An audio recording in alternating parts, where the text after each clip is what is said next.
Surely you're the kind of person who insists on paying. After all, I've been so generous to let you work outside the home, so you must be saving up a fortune, right? Sandra, my mother-in-law, boldly took my purse in her hands.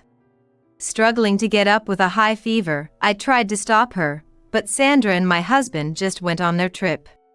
Instead of getting my purse back, I ended up with a bucket full of cold water and, with trembling hands, tapped on my mobile phone. My husband, William, and I, Nancy, are newlyweds, having married just 2 months ago. I just turned 23, but I moved here to be with William, who graduated from college 2 years before me and had returned to his hometown after he proposed. In this land, rich in nature and where time seems to move more slowly than before, I find the chance to fulfill my childhood dream.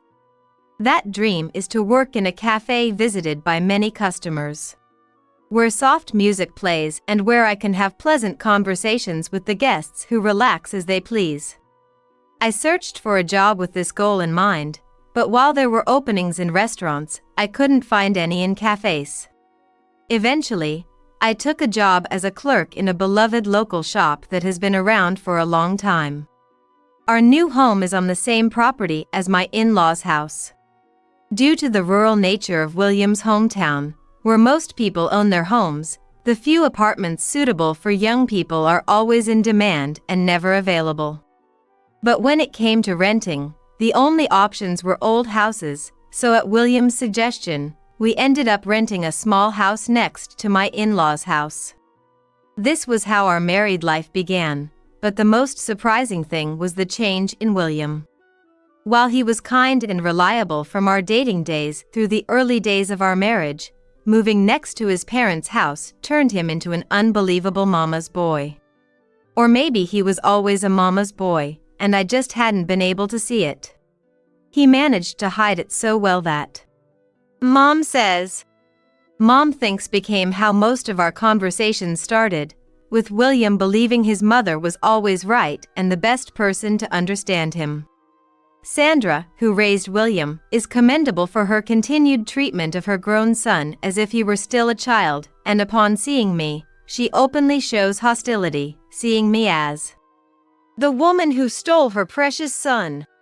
What started as minor annoyances from Sandra escalated into harassment that can no longer be described as mere nuisances.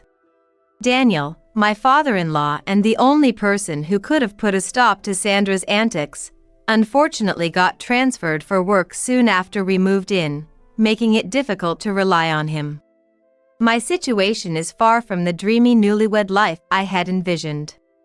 Sandra, who can't seem to rest without attacking me, lives in her large house but visits our small one next door daily to lecture me on what she believes a wife's duties are.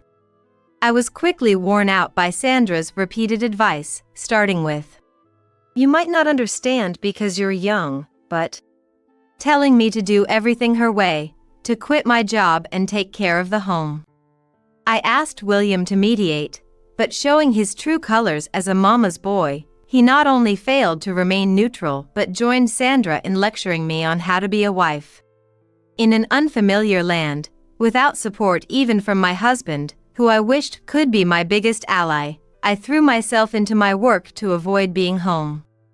Sometimes, the elderly women who visit the shop as customers would listen to my troubles, but they would just laugh it off, saying, "Harassment by the mother-in-law towards a young wife is quite common." After hearing their own harrowing tales, I even became hesitant to share my woes with the usually sympathetic shop manager. Though I wanted to make friends of my own age, my world is confined to this shop and the in-laws' house, and in such a rural area, finding a better job isn't easy. Although I want to escape this environment, when I think of my parents who were happy about my marriage and probably looking forward to grandchildren, it makes the idea of divorce within just a few months too daunting. In this seemingly inescapable situation, I juggle household chores and work, enduring the unnecessary harassment directed at me. But it seemed my body was steadily accumulating fatigue, and one morning I found myself unable to get up with a fever of 40 degrees. That day, William and Sandra were set to depart for a hot spring trip, and Sandra, who had arrived early in the morning, seemed to be in a particularly good mood. Her loud laughter and the sound of her walking down the hallway echoed in my head, and I closed my eyes. But Sandra, unwilling to excuse me lying in bed, entered my room without saying a word and, ripping off the sheets, ordered me to see them off. "You're planning to stay like that while your husband and mother-in-law are leaving? Having such a lazy, sloppy woman as my son's wife, oh, how embarrassing. The neighbors will laugh. Are you listening? I'm saying you're failing as a wife." Somehow, I managed to sit up in bed, but perhaps due to the fever, my head wasn't clear, and although I could hear Sandra's voice, I couldn't respond. Seemingly irritated by my dazed state, Sandra sighed dramatically and started to leave the room. However, just before she exited into the hallway, she stopped suddenly and reached for my purse that was on a shelf. While claiming to offer me a chance to redeem myself as a wife, Sandra pulled my wallet from the purse with a malicious grin. I have a wide circle of friends, so you know, the cost of souvenirs adds up. A competent wife who understands the importance of neighborhood relations would insist on paying. After all, I've been so generous to let you work outside, so you must be saving up a fortune, right? I tried desperately to stop Sandra from leaving with my purse from atop my bed. The contents of that purse were meant for this month's groceries. Aside from the rent and utility costs for our small house, William started giving Sandra a monthly allowance, and since then, the household money handed to me had significantly decreased, another reason I couldn't easily quit my job. According to William, with Daniel on a work assignment, he didn't want Sandra to feel lonely and deprived of money for entertainment, but in reality, our own living situation was anything but comfortable. In the countryside, where salaries are low, the money I earn doesn't afford us the luxury to let Sandra freely enjoy herself, yet William failed to understand this no matter how many times I explained. And to make matters worse, despite receiving a sufficient monthly sum from Daniel, Sandra seems to be saving it instead of spending it. Likely to avoid getting scolded by the prudent Daniel for splurging. I can't count how many times I've wished for Daniel's help. But even if I did reach out, Daniel couldn't come back immediately. The thought of Sandra finding out I sought help from Daniel was terrifying, making it impossible for me to contact him. As Sandra was about to walk away with my purse, humming a song, I tried to run after her, screaming for her to give it back. But in reality, I only managed to stagger a few steps from the bed before sitting down. Somehow mustering my voice to accuse her of thievery, even among family, Sandra, with a dismissive, all right," stuffed my wallet into her pocket and quickly left the room. I gathered my strength to stand and follow Sandra, but I couldn't muster the energy and could only walk slowly. Then, as I made a little progress, Sandra came back towards me with a bucket full of water. Without hesitation, she dumped the entire bucket of water on my face, laughing so hard she had to hold her stomach as I coughed. Consider that a thank you for the money. If your fever is that high, you should cool down properly. The water's from the shower room, leftover from yesterday, so it's nice and cold, right? Hope your fever goes down soon. Instead of scolding Sandra, William, who had been watching, simply laughed. Make sure you dry off properly. And the two of them left for their trip. Coughing made my headache worse, and I felt nauseous as I crawled towards my mobile phone. Feeling at my limit, I tried to call an ambulance, but my body was shaking so badly from the cold water that I couldn't tap the number properly. As I fumbled with the numbers, my consciousness abruptly faded. When I next awoke, I was in the hospital. Rushing to the hospital room after hearing what happened from the nurse was Patricia, my boss at work and William's grandmother. She's someone I could call a benefactor, who offered to take me in at her store when I was struggling to find a place to work. Patricia, who kindly employed me in her small town shop despite it not being very busy, thought it odd for the diligent me to miss work without notice and had apparently tried to contact me several times. However, unconscious as I was, I couldn't answer the phone, and worried Patricia visited the in-laws' house, only to find me collapsed and soaked in the small house next door. She hurriedly called an ambulance and laughed with relief, saying her life had shortened from the scare. Though my fever was high, I was diagnosed likely with a cold, and after being asked for an explanation for why I was knocked out drenched by both Patricia and the doctor, I explained everything without excluding any details. Patricia was furious about Sandra's treatment and William's attitude, promising to make them reflect, while also scolding me. Times have changed from the past. Enduring because you think you have it better is a mistake. Don't take the misery Olympics of the elderly as reference. If you're suffering, it's okay to say so. Your parents, for sure, care more about the daughter they raised than a grandchild yet to be born. Knowing their beloved daughter is suffering in her spouse's home, unaware, would make any parent cry. Encouraged by Patricia's stern yet caring admonishment to rely more on those around me, I felt a sense of awakening, as if everything had cleared up.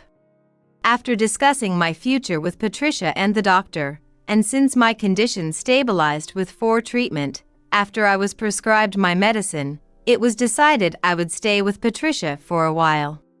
Because Patricia lived in a different house, saying, "I don't want people to live with me and treat me like an old person when I'm still healthy." I took her offer with relief, grateful for not having to return to that house. When William and Sandra returned from their leisurely 3-night, 4-day trip, they were greeted by Patricia, myself, and a lawyer. Though we convened for a discussion without any talk of their trip, progress was not easy, as expected.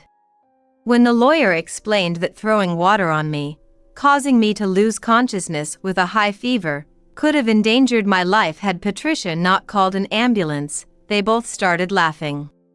They dismissed the possibility, arguing that since I'm alive and my fever has subsided, there's no issue, as the outcome proves. Seeing their predictable response, I informed them that I had already consulted the police and filed a report. Sandra and William then became furious, raising their voices about how making a big deal over a little water was an exaggeration. The lawyer calmly stated that throwing water could be considered assault, and if it worsened my cold, it might be seen as battery. Adding that going out and leaving a sick person unable to stand could be seen as malicious, enough reason to file a report. I told them I was willing to withdraw the report if William admitted fault and agreed to a divorce and compensation. However, Sandra and William rejected my proposal, scoffing at the idea that a lawyer and an old woman could do anything without proof, and walked out. And so our negotiation broke down, but frankly, that didn't matter much. By the time we arranged this meeting, our main goal was nearly achieved. I continued to stay with Patricia, leading a normal life, while Sandra and William inadvertently cornered themselves. After returning from their trip, William faced avoidance at work, and Sandra from her circle of friends. Not surprisingly, Patricia had been contacting everyone she knew to find a trustworthy lawyer for me. Explaining the situation not just to those who asked out of curiosity, but to everyone. Moreover, the hospital I was taken to is the largest in the area, meaning many healthcare workers and patients knew about the incident. While doctors have confidentiality obligations, Patricia, relieved at my safety, would loudly discuss how her grandson's wife was harassed and taken away by ambulance whenever she encountered acquaintances like nurses in hallways or waiting areas. After moving here, I've realized that rumors spread frighteningly fast in the countryside. This incident spread quickly, but as it passed by word of mouth, baseless information followed. Before long, the story morphed into a mother-in-law conspired with her son to get rid of his wife for insurance money. dramatized into such an outrageous way, tormenting Sandra and William. Unable to bear being the subject of whispered conversations from a distance, the two of them came together to Patricia's house, sobbing and offering me a profound apology. In response, I agreed to withdraw the report on the condition of divorce and the payment of several million in compensation. The actions of Sandra and my husband could have led to criminal charges or civil claims for damages. However, I told the lawyer, I want the surest and quickest way to get the money and cut ties, and was advised that a settlement was the best course. After the divorce, I returned to my parents' home with the full amount of compensation from Sandra and William. According to Patricia, who I still keep in touch with, Sandra was divorced by Daniel and moved away with William somewhere. Patricia, focusing on those she had approached for lawyer recommendations, spread the word that the matter had been settled between the parties involved, but even after the resolution of the incident, people did not return to Sandra and William's side. Apparently, their haughty behavior had already made them unpopular, and new rumors began to circulate, like, William and Sandra forced Nancy to withdraw the report under duress. They got rid of the inconvenient Nancy. Finding themselves increasingly isolated, the two sought help from Daniel, who was on assignment, but by then, the story had spread. Daniel, highly trusted by others, had information from friends and had heard from Patricia, and refused their request to live with him at his assignment location and presented them with a divorce.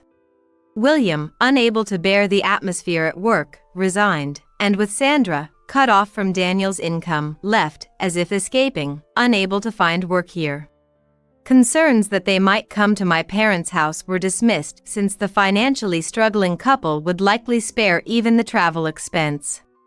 Even if they did show up, my father, fuming with readiness to give them a proper thanks, made me feel secure. While considering moving out from my parents' house, I'm planning to open a new cafe with the compensation money as capital. Although I still have much to learn, having worked at Patricia's shop and helped by many, I aim to create a cafe with close human connections. Not the bustling one I initially envisioned, but a place where people can truly relax. As I wrap a thank you gift for Patricia, my heart swells with the new dream she has given me. Hey, evildoer. Mom's got to stay in the hospital now, Richard said to me, dripping with sarcasm, as I hurried into Jennifer's hospital room. Next to him, my mother-in-law Jennifer glared at me from her bed. Someone turned off the AC in Mom's room, and now look. Richard glared at me disdainfully as he said someone. My name is Lisa, a 46-year-old housewife. With no children, I live with my husband Richard, who is 4 years my senior, and his 80-year-old mother Jennifer.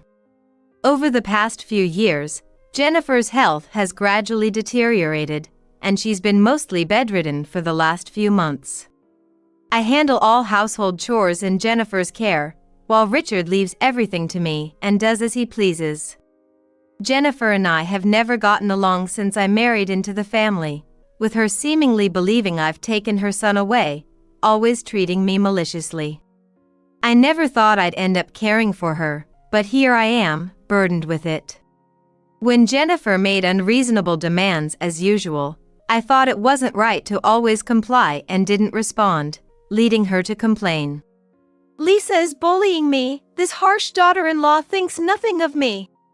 Thus, Jennifer would rant to Richard, and because he always sided by her, it would lead to endless arguments between us. Perhaps tired of the domestic strife, Richard began to seldom come home, citing work as an excuse. In this situation, with Richard unreliable and bedridden Jennifer escalating her demands, my days are filled without a moment's peace. Reaching my limit, I presented Richard with divorce papers, but he refused to even discuss it, claiming he was too busy or not in the mood. On a particularly hot summer day, contemplating leaving the house for good, I pondered my next steps. I was about to go out for grocery shopping and to buy a replacement for a burnt-out light bulb. That day, the weather forecast had warned of a severe heat wave, so to prevent Jennifer from getting heat stroke, I left the air conditioning on and didn't turn it off.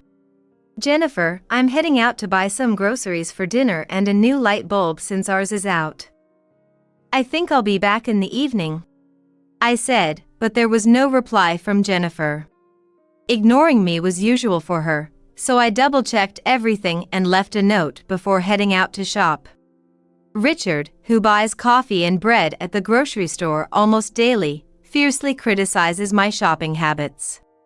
As soon as I get home, he grabs the receipt, looks at the total amount, and complains that it's too expensive every day. Jennifer, for her part, compares the amount on the receipt Richard gave her with flyers from various supermarkets and yells that this item is cheaper at that supermarket. However, I thought, I'm going to divorce anyway, so why bother? And just as I was shopping, I received a call from an unknown number. It turned out to be a nearby hospital. "Is this Lisa's mobile phone? Jennifer has been brought to our hospital by ambulance. Could you please come here?" was the message. Mixed with surprise and confusion, I hurried to the hospital. Upon entering the room I was directed to without even catching my breath, I found Richard and Jennifer, who was sitting up in bed, talking. I had braced myself for the worst, so seeing Jennifer talking in bed was a relief, but Richard immediately became furious upon seeing me and started shouting. "Hey, you turned off the AC in this heat, didn't you? What were you thinking doing something like that? What you did was practically attempted murder," he accused me vehemently. "That's right, Lisa turned off the air conditioning. She left without saying a word, and I almost died from heat stroke. I never imagined my son's wife would try to take my life." Jennifer kept insisting that I had turned off the AC. She apparently had called an ambulance herself, claiming to suffer from heat stroke. "Wait a minute, I left the air conditioning on, and I did tell you, didn't I? I even left a note." I defended myself, as I had indeed left the AC on and had no intention of harming Jennifer. However, Richard, blinded by anger, wouldn't listen, and Jennifer denied seeing any note, insisting that I had turned off the AC. It seemed impossible that Jennifer would fabricate such a complicated lie just to slander me, so Richard blindly believed her and accused me of deliberately turning off the AC, questioning my humanity. In the midst of this heated exchange, a police officer, who Richard and Jennifer had apparently called, entered the room. As soon as the officer arrived, both Richard and Jennifer intensified their accusations, demanding my immediate arrest as a criminal. The officer, calming down the agitated Jennifer, then solemnly told Richard and I, "Regarding this incident, the doctor will explain the details, but there might be a possibility that Jennifer has dementia." "Dementia? Mom?" Richard asked, taken aback. "Yes." The officer nodded, and then Jennifer's attending doctor entered the room to begin his explanation. "Actually, we didn't find any signs of heat stroke in Jennifer. However, she couldn't move her lower body, so we conducted an initial examination, but we found no significant abnormalities in Jennifer's body. Therefore, we will conduct more detailed tests, but based on Jennifer's behavior and the test results, it's possible she might be suffering from mild dementia. She might have believed that the working air conditioner was turned off." After the doctor finished speaking, Jennifer, with her face turning red, shouted at the doctor, "I don't have dementia. You're a fake doctor. I was nearly dead. There has to be something wrong." Richard also sided with Jennifer, unable to accept reality, insisting that I must have intentionally caused Jennifer's heat stroke. Facing the formidable anger and intensity of Jennifer and Richard, the doctor tried explaining multiple times, but they just couldn't see eye to eye, remaining at an impasse. "Even if Mom was starting to show signs of dementia, the air conditioner was indeed off. How do you explain that? Richard's words reminded me of the existence of a security camera in Jennifer's room. Just last week, we had installed a recording-capable security camera. It was initially set up because of Richard's disregard for Jennifer's complaints of sarcasm and violence, but now, it felt reassuring that it could cast doubt. I informed the police about the security camera in Jennifer's room and requested that they check the recording. Then Jennifer, completely changing her demeanor from before, suddenly became flustered and said, "Well, this time, fortunately, nothing happened to me, so I'll let it go. Sorry for having the police come out for nothing. I know you're busy, so everything is fine here now." Noticeably altering her attitude. Suspicious of Jennifer's abrupt 180-degree change in attitude, the police decided to go to my house with me to check the recording. Everyone except Jennifer agreed to review the footage, and Richard was especially unconcerned, saying he didn't mind however much they wanted to check. Jennifer was then taken to the hospital for further examination, resisting desperately as she was led away for testing by the doctor. Richard, the police officer, and I promptly returned home, removed the SD card from the security camera in Jennifer's room, inserted it into Richard's computer, and watched the video together. As the moment Jennifer called the ambulance approached, we saw her, supposedly bedridden, stand up without any trouble, walk to the air conditioner, and turn it off with the remote. Then, she took the note I had left, tore it up meticulously, and threw it away as if pushing it into the trash can. There was no excuse for Jennifer's self-staged drama, leaving Richard bewildered and despondent. Upon returning to the hospital, we found Jennifer waiting in her room after the tests. We told her the whole truth, and showed her the newly discovered video of her turning off the air conditioner, prompting Jennifer to start ranting. "Yes, I turned off the air conditioner. But it's because of this strict daughter-in-law of mine, leaving me alone for hours to go out and have fun. I just wanted to teach her a lesson," she admitted, acknowledging her self-sabotage. The police took Jennifer's confession, and since it seemed there was no criminal intent, they decided to let her off with a stern warning before heading back to the station. The doctor confirmed Jennifer could move but instructed her to undergo further tests tomorrow as her mobility seemed worse compared to her last visit. If no abnormalities were found, she could be discharged as soon as the next day, he said before returning to his duties. Richard and I left Jennifer's hospital room without speaking a word to each other, overwhelmed by exhaustion, and headed home. I then slept, burdened with an indescribably frustrated feeling. Later, the hospital contacted us, stating Jennifer's condition was age-appropriate without any significant illnesses, and her discharge was arranged for the same day. I responded to the hospital's call, but I left all the discharge procedures to Richard without involving myself. Richard had evidently assumed I would go pick her up and complete the procedures. However, since I remained inactive and the hospital's reminders increased, I reluctantly went to pick her up, completed the procedures, and returned home with Jennifer. Upon our return, a discussion among the three of us ensued, with Richard unleashing his anger about Jennifer's deceit, declaring he would no longer care for her. "I can't deal with you anymore. It seems like you needing care for being bedridden was also a lie. From now on, Lisa and I will live our lives, and you can spend the rest of your days however you please."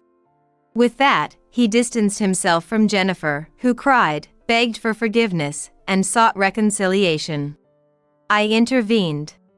"Wait a minute, I absolutely refuse to continue living like this. Let's get a divorce once and for all. Please sign these divorce papers."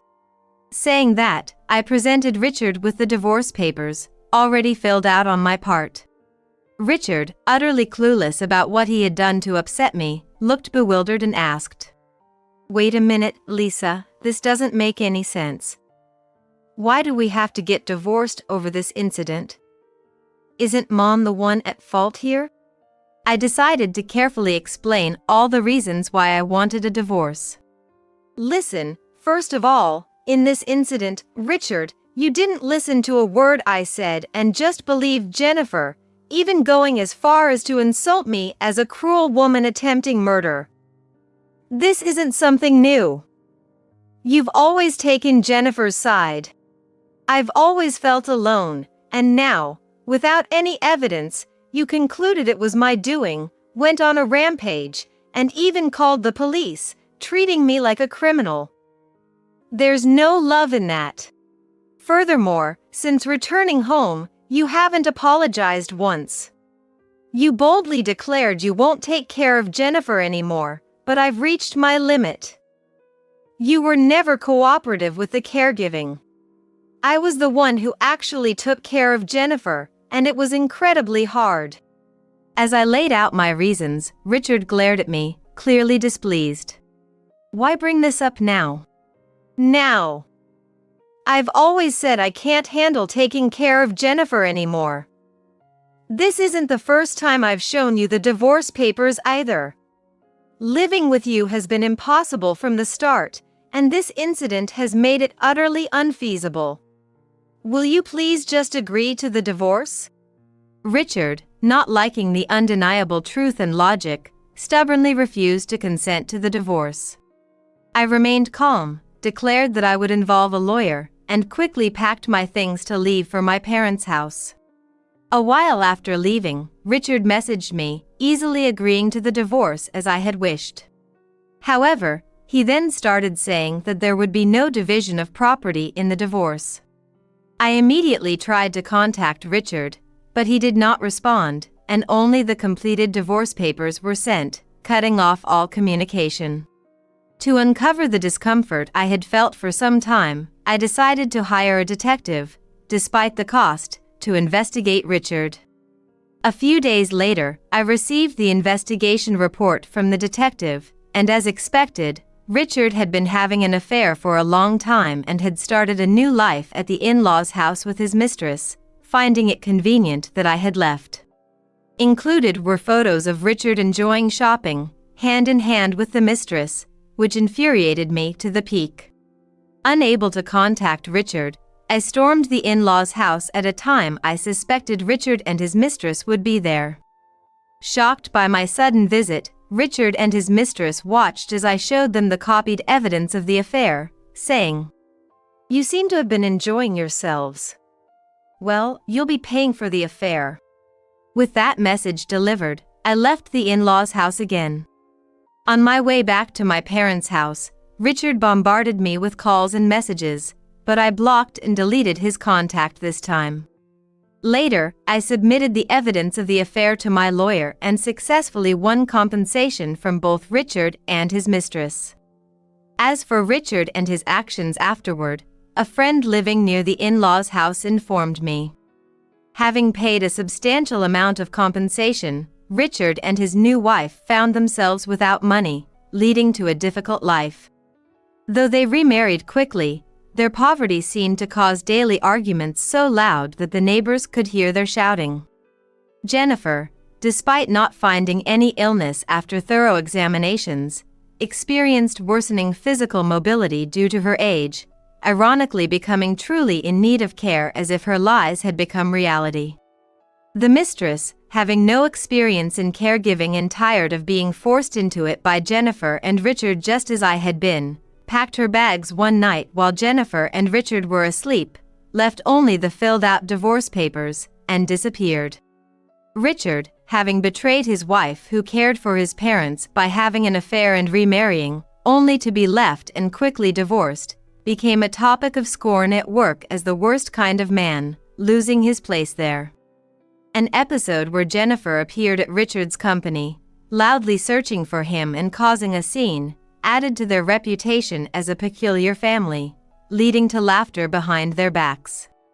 With the uncomfortable atmosphere at work, Richard started missing days and eventually stopped showing up without notice, leading to his dismissal and loss of job. Now, he's doing hard physical part-time work while also taking care of Jennifer, and friends who saw him after a long time mentioned he looked much older than his age, almost unrecognizably so. As for me, thanks to the compensation from both Richard and his mistress, I'm living a financially comfortable life. Seeking a fresh start, although having never worked before, I tried my hand at felt art, something I'd always been interested in. It became popular through social media, and now I'm able to make a living as a felt art designer and teach it to students in my own classes. Freed from Jennifer's malicious harassment and the caregiving duties, and having divorced Richard, who had been a source of stress for years, I'm enjoying a liberated and joyful life. Having devoted so much to Richard and Jennifer, I've decided to live for myself from now on, indulging in my passion for felt art without being bound by anyone else's needs.